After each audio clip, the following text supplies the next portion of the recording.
Olá, antenados e antenadas, bom dia, boa tarde, boa noite. Sejam todos e todas muito bem-vindos para a nossa segunda aula da unidade 4, Estrutura Condicional, do curso Fundamentos de Programação em C. Na aula de hoje, nós vamos estudar a estrutura condicional em C, beleza? Vem com a gente que a aula de hoje tá massa. Vamos lá então. Em C, a estrutura condicional é representada pelo comando if, ou se, né? Equivalente ao se do Portugal.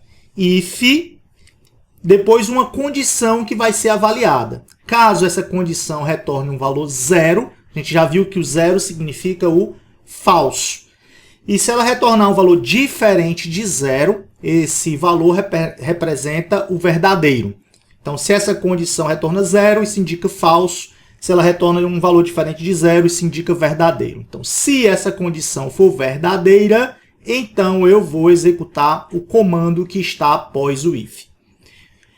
Nesse caso, esse if tem apenas um comando, então colocar as chaves não foi obrigatório. Não é obrigatório, beleza? Então, a estrutura é if, condição, comando. Então, se essa condição for verdadeira, o comando após a linha do if será executado. Se essa expressão for falsa, professor, ou seja, se essa expressão retornar um valor zero, né? O valor zero que representa o falso. Então, se essa condição for falsa, o comando não é executado e eu passo para a linha seguinte. Beleza? Então, agora, nessa estrutura condicional simples, eu tenho if, condição, e veja que eu tenho um bloco de comandos, né? Agora, em vez de um comando só, eu tenho um bloco de comandos, formado por dois comandos, o comando 1 e o comando 2. Então, para delimitar esse bloco de comandos, eu preciso das chaves, né? Abre chave, fecha chave. Então, agora, essa estrutura condicional simples, ela funciona da seguinte forma. If, ou seja, se, aí a condição será avaliada. Se essa condição for verdadeira, ou seja, se ela retornar um valor diferente de zero, então o comando 1 será executado, em seguida o comando 2 será executado, e em seguida eu passo para a próxima linha depois do if. E se a expressão for falsa, se ela retornar o valor zero, então se condição retorna zero, falso, então se falso, não é verdade, então eu não entro nesse bloco de comandos, o comando 1 não será executado, o comando 2 não será executado, eu passo para executar a primeira linha depois da estrutura if. Beleza? Observe que nesse exemplo aqui do if, do comando if, eu coloquei as chaves logo abaixo do parêntese, do primeiro parêntese depois do if. Isso é um dos estilos possíveis, beleza? É um estilo menos usado.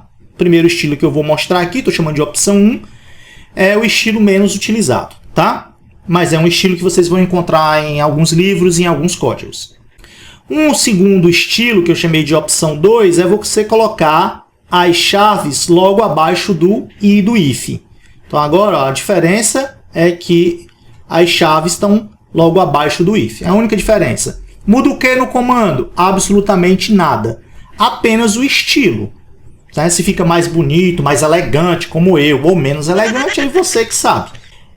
Uma terceira opção, um terceiro estilo, seria você abrir a chave logo após o fecha parêntese da condição e fechar embaixo do i do if. Você pode usar qualquer um desses estilos. O importante é que você não misture os estilos. Ou seja, se você, no seu código, usa um estilo, usa só ele. Beleza? Essa é a primeira dica do tio Zé.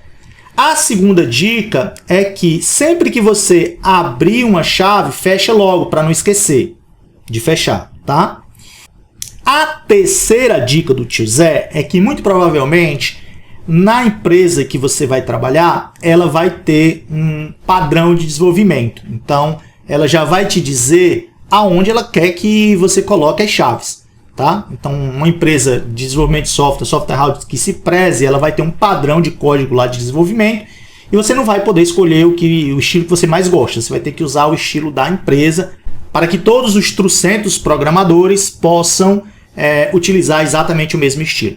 E a gente vai ver que algumas IDEs ajudam a gente diz qual é o estilo que quer usar e elas já colocam, já formatam o nosso código nesse estilo. Vou mostrar isso depois, beleza? Agora, eu posso ter uma estrutura condicional composta. Como é que seria isso? Tenho if, condição, então agora se essa condição for verdadeira, então eu executo o comando 1. E se ela for falsa? Se ela for falsa, eu executo o comando 2. Como dentro do if e dentro do else eu só tenho um comando, então eu não precisei colocar as chaves, beleza? Mas se eu puder lhe dar uma dica, eu diria, coloque as chaves mesmo que você use um comando só. Por quê, professor? Isso é só burocracia, vai aumentar o número de linhas do código.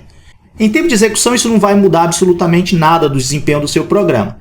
Mas o programa ele evolui, você vai alterando esse programa ao longo do tempo. Então, numa expressão condicional que hoje você só tem um comando, amanhã surge a necessidade de você colocar um segundo comando.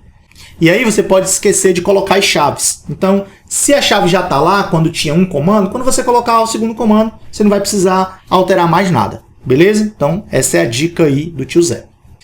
Bom, caso dentro do if ou dentro do else você tenha mais de um comando, aí você vai ter um bloco de comandos, então é obrigatório você colocar as chaves. Então, se condição, eu avalio a condição, se a condição for verdadeira, eu vou executar o bloco de comandos que está dentro do if, ou seja, eu executo o comando 1 e o comando 2. Então, esse bloco de comandos tem que estar delimitado pelas chaves, pelo abre-chave e fecha-chave.